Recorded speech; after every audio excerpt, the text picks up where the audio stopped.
মেয়েদের আমল কিন্তু বেশি না, মাত্র 4টা আমলের কথা আল্লাহ রাসূল বলেছেন। মেয়েরা 5 ওয়াক্ত নামাজ পড়বা, মেয়েরা রমজান মাসে রোজা করবা, মেয়েরা স্বামীর কথা মতো চলবা।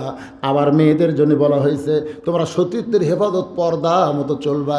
এই 4টি আমল যদি মেয়েরা করতে পারে, আল্লাহর নবী বলেছেন আমার কলিজার টুকরা ফাতেমার সঙ্গে আল্লাহ জান্নাত দিয়ে দিবে।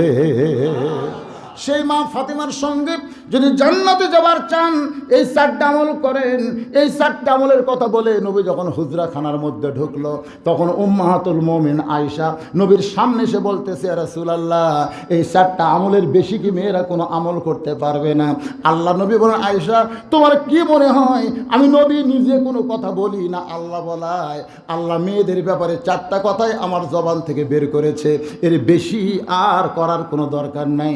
আয়েশা বলে, রাসূলুল্লাহ, আমি হজ করতে চাই, আমি হজ করতে চাই, হুজুর আমি কি হজ করতে পারবো না?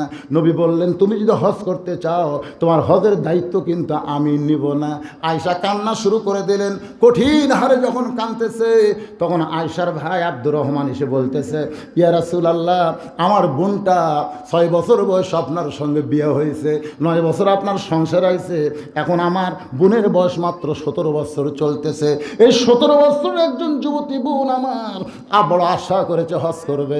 যদি আপনি দায়িত্ব না নেন, আমি যদি তাকে সঙ্গে করে হজে নিবার চাই, তাহলে বলেন তো আমি কি নিয়ে যাওয়ার পারবো?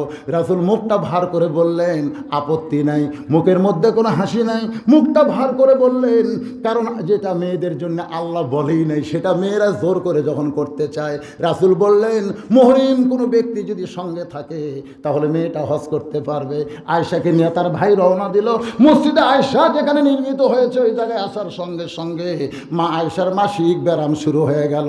উটের পিঠ থেকে বললেন, ভাইজান আমার অসুখ শুরু হয়ে গেছে। আব্দুর রহমান বলতে যে কয়দিন লাগবে, আয়েশা বলতে যে 5 দিন।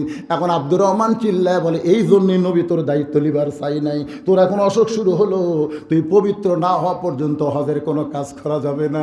এদিকে হজের সব কাম শেষ হয়ে গেছে, আয়েশার ভাগ্যে তার ভাইয়ের ভাগ্যে হজ করা হয় নাই।